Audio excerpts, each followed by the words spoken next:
Hello students, bio सिंप्लेज में आपका स्वागत है। हम पढ़ रहे हैं female reproductive system.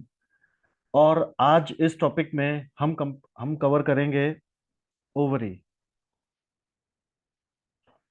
So ovary is the primary sex organ of female reproductive system.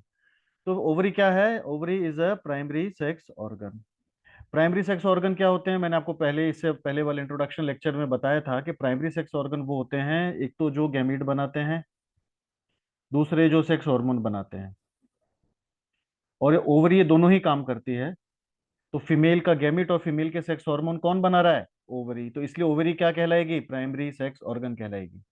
तो आज का जो हमारा डिस्कशन है वो ओवरी के ऊपर ही है। तो this lecture is specially dedicated to ovary. चलिए आगे बढ़ते हैं अपने लेक्चर में। सो ओवरी, तो फीमेल के अंदर कितनी ओवरी होती है? एक फीमेल के अंदर दो ओवरी होती हैं, मतलब वन पेयर। दो ओवरी मतलब वन पेयर। एक राइट साइड में होती है, एक लेफ्ट साइड में होती है। ठीक है, कहाँ पे होती है? इन पेल्विक कैविटी। कहाँ पे होती है ओवरी? इन लोअर एब्डोमिनल कैविटी और पेल्विक कैविटी में आप बोल सकते हो।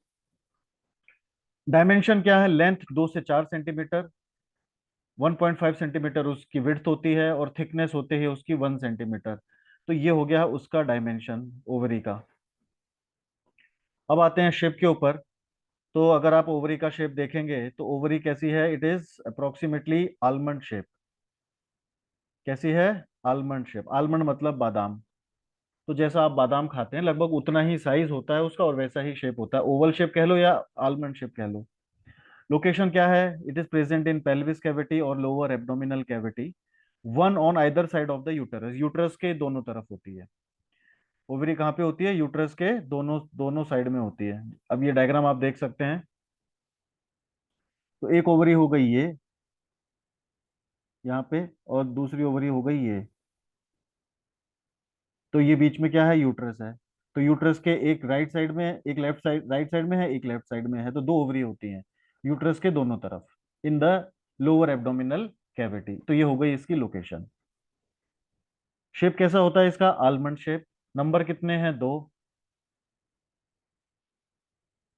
अब आते हैं अटैचमेंट। तो ओवरी जो है वो कैसे अटैच होती है? तो ओवरी जो है वो डॉर्सल बॉडी वॉल के साथ अटैच है with the help of मीजोवेरियम ligament. Lateral wall के साथ अटैच है with the help of suspensory ligament. और यूट्रस के साथ अटैच है with the help of ovarian ligament. तो ये तीन लिगामेंट के नाम याद करने हैं। ये तीन लिगामेंट वो लिगामेंट है जो ओवरी को उसकी पोजीशन पे होल्ड करके रखते हैं, और वो बाकी बॉडी पार्ट से उसको जोड़ते हैं। चलिए आइए डायग्राम में देखते हैं। अब ये देखिए, ये है ओवरी।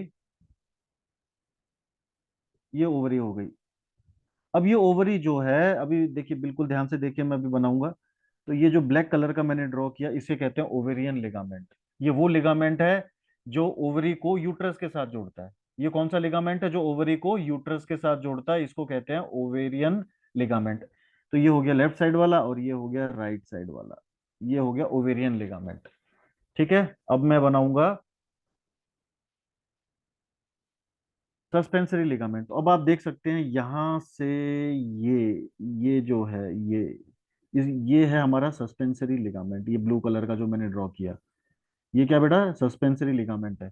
सस्पेंसरी लिगामेंट जो है वो ओवरी को लेटरल वॉल के साथ जोड़ता है। किसके साथ जोड़ता है? लेटरल वॉल के साथ। ठीक है, चलिए अब आते हैं।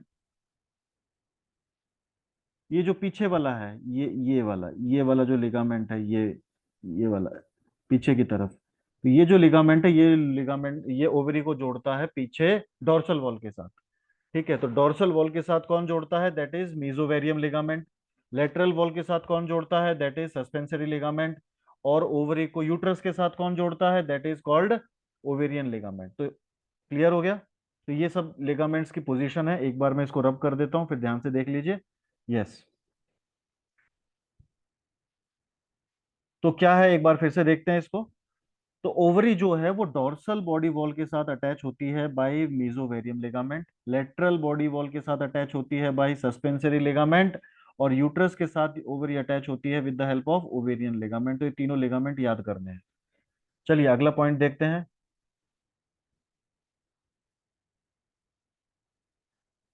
कवरिंग। अब जो हमारी ओवरी होती है उसमें दो कवरिंग, अभी जैसे मैं यहाँ पे ड्रॉ करता हूँ, ये ओवरी हो गई हमारी। अब जो ओवरी की जो आउटर मोस्ट कवरिंग होती है, अब मैं उसको अलग कलर से ड्रॉ करूंगा। ये देखिए, ये ओवरी की बाहर की कवरिंग हो गई। तो ये जो बाहर की कवरिंग होती है, this is cuboidal germinal epithelium. क्या है ये? Cuboidal germinal epithelium. और ये जो अंदर वाली कवरिंग है, this is tunica albuginea. This is tunica albuginea. ठीक है। तो जो बाहर वाली कवरिंग होती है ओवरी की, that is actually it lines each ovary externally. तो जो एक्सटर्नल कवरिंग होती है ओवरी की, दैट इज जर्मिनल एपिथेलियम। और उसका शेप कैसा होता है? क्यूबॉइडल। तो आप इसको बोल सकते हो क्यूबॉइडल जर्मिनल एपिथेलियम बोल सकते हो आप इसको। ओके। और जो अंदर वाली लेयर होती है, मतलब ठीक क्यूबॉइडल के अंदर, क्यूबॉइडल जर्मिनल एपिथेलियम के अंदर की जो लाइनिंग है या कवरिंग कह सकते हो आप उसको, that is called tunica albuginea. क्या है वो? ट्यूनिका एल्बुजिनिया है। ठीक है। तो ये हो गई कवरिंग, इसमें कोई डाउट होना नहीं चाहिए। अब आते हैं मैट्रिक्स पे। तो अब मैट्रिक्स में क्या है? जो हमारी जो ओवरी होती है, उसके उसको दो भाग में हम डिवाइड करते हैं, आउटर कॉर्टेक्स, इनर मेडुला। तो ये देखिए, अब ये हमारी ओवरी का डायग्राम है। तो अब इसमें हम दो भाग को बना लेते हैं। ये अंदर का जो पार्ट है, ये जो मैंने शेड किया, इसको कहेंगे मेडुला पार्ट। क्या है? ये मेडुला पार्ट हो गया। और जो बाहर वाला हिस्सा है, दैट इज जो चारों तरफ का बाहर का हिस्सा है, वो हो गया कॉर्टेक्स। ठीक है। तो इसको दूसरे तरीके से बना लेते हैं। ये हो गई हमारी ओवरी। अब इसको हम दो भाग में डिवाइड करते हैं। तो बाहर का जो हिस्सा है वो कहलाएगा कॉर्टेक्स, अंदर का जो हिस्सा है वो कहलाएगा मेडुला। ठीक है। यस। तो इस रेड सर्कल के अंदर का जो पार्ट है वो मेडुला हो गया, इसके बाहर का जो पार्ट है वो कॉर्टेक्स हो गया। तो इस तरीके से जो ओवरी है, अभी इन कॉर्टेक्स और मेडुला दोनों को मिला के हम बोल सकते हैं स्ट्रोमा। इन दोनों को मिला के क्या बनेगा? स्ट्रोमा बनेगा। या फिर आप इसको मैट्रिक्स भी बोल सकते हो, मैट्रिक्स। मैट्रिक्स। ठीक है। चलिए।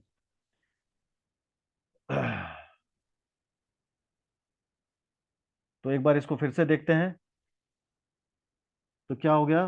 बाहर दो पार्ट हो गए। तो outer part is called cortex और inner part is called medulla. और कॉर्टेक्स और मेडुला दोनों को मिला के क्या बनता है? दोनों को मिला के हम बोल सकते हैं मैट्रिक्स, या फिर स्ट्रोमा भी बोल सकते हैं इसको, स्ट्रोमा ऑफ ओवरी और मैट्रिक्स ऑफ ओवरी। क्लियर हो गया? चलिए। अब जो कॉर्टेक्स होता है, कॉर्टेक्स के अंदर फॉलिकल्स होते हैं बहुत सारे, अलग अलग स्टेजेस में, डेवलपमेंटल स्टेजेस में होते हैं फॉलिकल्स। अब इसमें कौन कौन से फॉलिकल्स हो सकते हैं? Primary follicle, secondary follicle, tertiary follicle, Graafian follicle, corpus luteum, corpus albicans. तो ये अलग अलग फॉलिकल के डेवलपमेंटल स्टेजेस हैं जो कहाँ पाए जाते हैं? कॉर्टेक्स पार्ट में पाए जाते हैं ओवरी के। ओवरी के कौन से पार्ट में पाए जाते हैं? कॉर्टेक्स पार्ट में पाए जाते हैं। ठीक है। चलिए। फिर हम देखते हैं मेडुला। अब जो सेंट्रल पार्ट होता है, मेडुला पार्ट जो होता है, इसमें होती है ब्लड सप्लाई, नर्व सप्लाई। तो ये एरियोलर कनेक्टिव टिश्यू से बनता है। तो कॉर्टेक्स में क्या होते हैं? एरियोलर कनेक्टिव टिश्यू होते हैं, और जबकि मेडुला में एरियोलर कनेक्टिव टिश्यू होते हैं, कॉर्टेक्स में होते हैं reticular connective tissue. Cortex is having reticular connective tissue and medulla is having areolar connective tissue. Okay. तो मेडुला में क्या हो रहा है बेटा? मेडुला में हमारे पास ब्लड सप्लाई है और नर्व सप्लाई है। ठीक है। अब इसमें जो हमारे फॉलिकल्स होते हैं वो किस, कौन से अलग अलग स्टेजेस में होते हैं? तो जितने भी फॉलिकल होते हैं अलग अलग डेवलपमेंटल स्टेजेस में, वो कॉर्टेक्स में पाए जाते हैं, ओवरी के कॉर्टेक्स में पाए जाते हैं। और कॉर्टेक्स क्या है? कॉर्टेक्स ओवरी का बाहर का हिस्सा है। मेडुला ओवरी के अंदर का सेंट्रल पार्ट है। चलिए आगे बढ़ते हैं। फंक्शंस क्या है ओवरी के? तो ओवरी के बेसिक दो फंक्शन है। एक तो ओवा बनाना, फॉर्मेशन ऑफ ओवा, मतलब गैमीट बनाना। क्या बनाना है? गैमीट बनाना। दूसरा एस्ट्रोजन और प्रोजेस्टेरॉन, सेक्स हार्मोन बनाना। तो सेक्स हार्मोन, अब ये दोनों काम ओवरी करती है, तो इसीलिए हम ओवरी को क्या बोल देते हैं? प्राइमरी सेक्स ऑर्गन बोल देते हैं। ओवरी को प्राइमरी सेक्स ऑर्गन इसलिए बोला जाता है क्योंकि वो गैमेट भी बनाती है और सेक्स हार्मोन भी बनाती है फीमेल के लिए। So this is the function of ovary. अब ये जो ओवा फॉर्मेशन है वो ओवरी का एक्सोक्राइन फंक्शन है, और जो सेक्स हार्मोन फॉर्मेशन है वो ओवरी का एंडोक्राइन फंक्शन होता है, एंडोक्राइन फंक्शन। ठीक है, चलिए अब हम पढ़ेंगे ग्रेफियन फॉलिकल के बारे में। तो ग्रेफियन फॉलिकल जो है वो एक इंपॉर्टेंट फॉलिकल स्टेज होती है जो कि सेकेंडरी oocyte को होल्ड करती है। तो आप देख सकते हैं, तो पहले तो हम इसका डायमीटर देख लेते हैं। ग्रेफियन फॉलिकल का क्या है डायमीटर, इसका होता है 2.5 सेंटीमीटर। कितना डायमीटर है इसका? 2.5 सेंटीमीटर। ठीक है, इसका जो डायमीटर होगा वो लगभग कितना होगा? 2.5 सेंटीमीटर। फिर इसके अंदर oocyte कौन सा होता है? इसके अंदर होता है सेकेंडरी oocyte। तो ये जो मैंने रेड कलर से शेड किया है, ये क्या है बेटा? ये है हमारा सेकेंडरी oocyte। क्या है ये? सेकेंडरी oocyte स्टेज होती है ये। ठीक है, दिस इज सेकेंडरी oocyte। अब इस सेकेंडरी oocyte के चारों तरफ, इस सेकेंडरी oocyte के चारों तरफ आप ये देख रहे हैं, ये जो सेल है ये है फॉलिकुलर सेल। कौन से सेल है ये? फॉलिकुलर सेल है। इस चारों तरफ सेकेंडरी oocyte के चारों तरफ जो फॉलिकुलर सेल हैं इनको कहते हैं डिस्कस, डिस्कस प्रोलीगैरस, डिस्कस प्रोलीगैरस। ठीक है, उसके बाद ये वाले जो सेल्स हैं, ये जो ब्लू कलर से मैंने शेड किए, ये वो सेल्स होते हैं, ये भी फॉलिकुलर सेल ही हैं, लेकिन ये फॉलिकुलर सेल क्या करते हैं? सेकेंडरी oocyte को होल्ड करके रखते हैं इस कैविटी के अंदर। तो अब ये सेकेंडरी oocyte इस कैविटी में प्रेजेंट है, लेकिन वो इस बाहर वाली मेम्ब्रेन के साथ अटैच है with the help of this follicular cell, और इसको कहते हैं क्यूमुलस उफोरस। क्या कहते हैं इसको? क्यूमुलस उफोरस कहते हैं इसको, क्यूमुलस उफोरस। ठीक है, फिर आते हैं आगे। अब ये वाली जो लेयर है हमारी, ये जो मैंने ग्रीन कलर से शेड की, ये मल्टी लेयर्स होती हैं, और ये होती है मेम्ब्रेना ग्रेनुलोसा। इसको क्या कहते हैं बेटा? मेम्ब्रेना ग्रेन्युलोसा। अब ये मेम्ब्रेना ग्रेनुलोसा भी फॉलिकुलर सेल्स की ही लेयर होती है। एक्चुअली देखा जाए तो एक सेकेंडरी oocyte को छोड़ के सारे सेल्स फॉलिकुलर सेल ही होते हैं। ठीक है, सारे सेल्स क्या होते हैं? फॉलिकुलर सेल ही होते हैं। सेकेंडरी oocyte को अगर हम उसको छोड़ दे तो बाकी सारे सेल ग्रेफिन फॉलिकल में फॉलिकुलर सेल ही है। तो अब ये जो है ये क्या हो गई बेटा? हमारी मेम्ब्रेना ग्रेनुलोसा हो गई। This complete circle, this is मेम्ब्रेना granulosa. तो मैं इसको पूरा ड्रॉ नहीं कर रहा हूँ, आप समझ जाएंगे।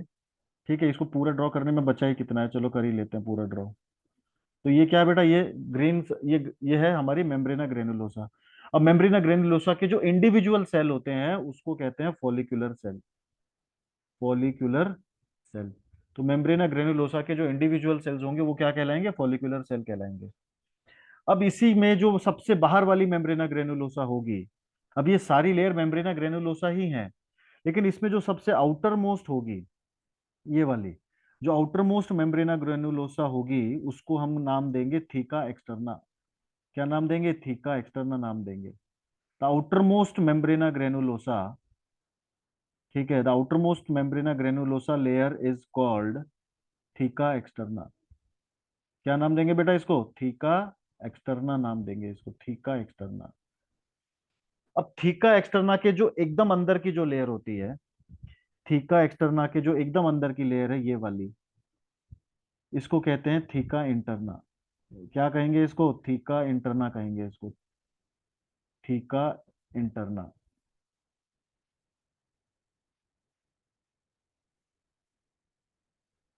ओके,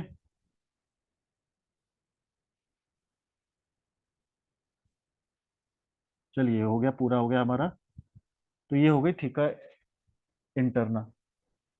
तो ये सारी लेयर कौन सी है? इन सभी लेयर को कहते हैं मेम्ब्रेना ग्रेनुलोसा। अब मेम्ब्रेना ग्रेनुलोसा की जो सबसे बाहर की लेयर है वो कहलाती है थीका एक्सटर्ना। थीका एक्सटर्ना के ठीक अंदर वाली जो लेयर है वो कहलाती है थीका इंटरना। और बाकी जो अंदर की लेयर है वो सिंपल मेम्ब्रेना ग्रेनुलोसा लेयर ही हम उसको बोलते हैं। इनके जो इंडिविजुअल सेल होते हैं उनको हम कहते हैं फॉलिकुलर सेल। क्या कहते हैं? फॉलिकुलर सेल कहते हैं। अब इस ग्रेफियन फॉलिकल के अंदर एक कैविटी होती है, ये कैविटी, इस कैविटी का नाम है एंट्रम। क्या नाम है इस कैविटी का? एंट्रम नाम है इसका, इस कैविटी का नाम है एंट्रम। अब ये जो मेम्ब्रेना ग्रेनुलोसा के फॉलिकुलर सेल होते हैं वो एक फ्लूइड रिलीज करते हैं, और वो फ्लूइड इसमें भर जाता है, इस कैविटी के अंदर वो फ्लूइड भर जाता है, और उस फ्लूइड को हम नाम देते हैं लिकर फॉलिकुली।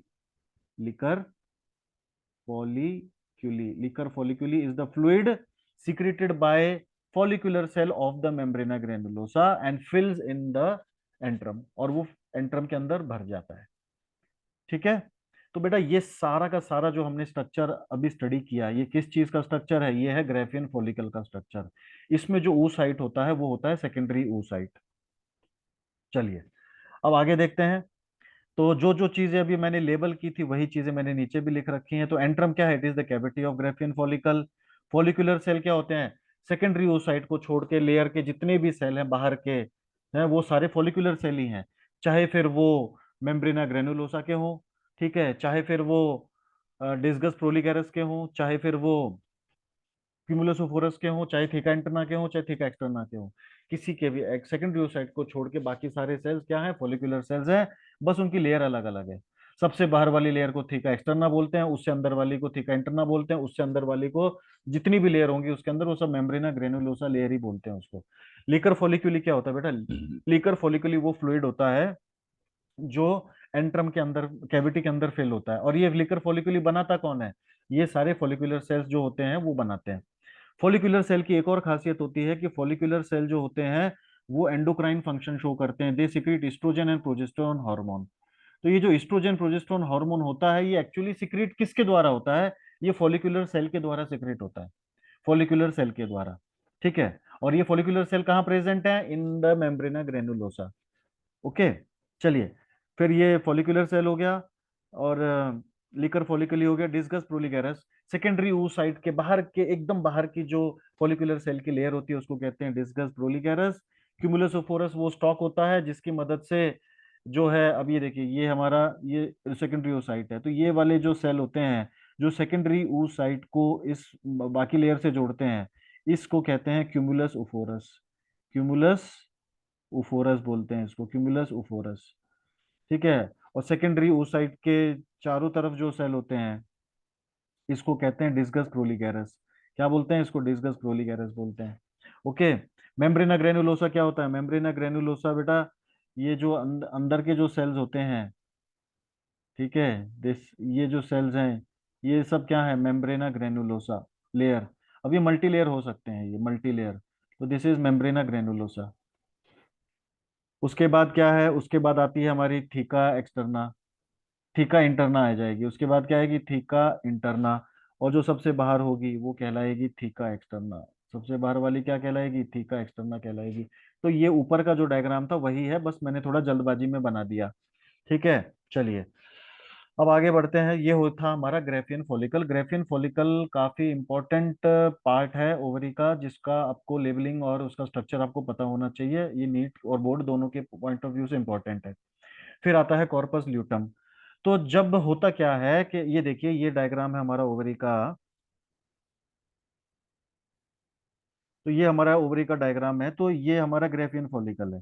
अब ग्रेफियन फॉलिकल में जब ये ग्रेफियन फॉलिकल हो गया, ये जब इसमें से एग बाहर निकल जाएगा तो ग्रेफियन फॉलिकल में से एग निकलने के बाद जो बच जाता है स्ट्रक्चर उसको कॉर्पस ल्यूटम बोलते हैं। उसको क्या बोलते हैं? कॉर्पस ल्यूटम बोलते हैं। अब ये ग्रेफियन फॉलिकल रप्चर हुआ, यहाँ पे आप देख सकते हैं ये रप्चर हो गया। रप्चर होने के बाद ये सेकेंडरी oocyte बाहर निकल गया। बाहर निकलने के बाद अब ये बाहर आ जाएगा। ठीक है। अब ये सेकेंडरी oocyte बाहर आ गया। अब इसके बाद जो अगली स्टेज है ये कहलाएगी कॉर्पस ल्यूटम। क्या कहलाएगी? कॉर्पस ल्यूटम कहलाएगी। कॉर्पस ल्यूटम जो होता है वो ये एक येलो कलर बॉडी होती है जिसका येलो कलर होता है। और वो येलो कलर होता है येलो पिगमेंट की वजह से। और उस येलो पिगमेंट का नाम होता है ल्यूटीन। उस येलो पिगमेंट का नाम क्या है? ल्यूटीन होता है उस येलो पिगमेंट का नाम। ठीक है। तो ग्रेफियन फॉलिकल जो है वही कॉर्पस ल्यूटम में कन्वर्ट होता है आफ्टर ओव्यूलेशन। अब दूसरी चीज क्या है कि इस कॉर्पस ल्यूटम के अंदर यहाँ पे ब्लड भरा हुआ होता है। ठीक है। कॉर्पस ल्यूटम के अंदर अंदर ब्लड भरा हुआ होता है, इसी को कहते हैं कॉर्पस हेमोरेजिकम। क्या कहते हैं इसको? कॉर्पस हेमोरेजिकम कहते हैं। This is corpus हेमोरेजिकम।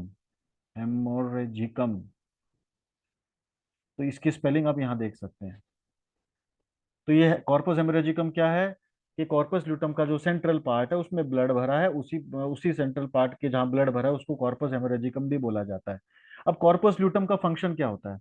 Corpus luteum जो होता है ये प्रोजेस्टेरोन हार्मोन ज्यादा सिक्रीट करता है, एस्ट्रोजन हार्मोन थोड़ा कम सिक्रीट करता है, लेकिन करता दोनों है। ठीक है, लेकिन कॉर्पस ल्यूटम का मेन फंक्शन क्या है? Secretion of progesterone hormone. अब ये जो प्रोजेस्टेरोन हार्मोन है ये बहुत इंपॉर्टेंट होता है प्रेगनेंसी को मेंटेन करने के लिए। It is also called pregnancy hormone. तो प्रोजेस्टेरोन को ही प्रेगनेंसी हार्मोन कहा जाता है। तो कॉर्पस ल्यूटम वो पार्ट है जो प्रेगनेंसी को मेंटेन करने में हेल्प करता है, अगर फर्टिलाइजेशन हुआ तो। ठीक है, अगर नहीं हुआ तो क्या होगा? अगर फर्टिलाइजेशन नहीं होता है तो उस कंडीशन में कॉर्पस ल्यूटम डीजनरेट हो जाता है और वो कॉर्पस एल्बिकन्स बना देगा। कॉर्पस ल्यूटम डीजनरेट होके क्या बनाएगा बेटा? ये कॉर्पस ल्यूटम है।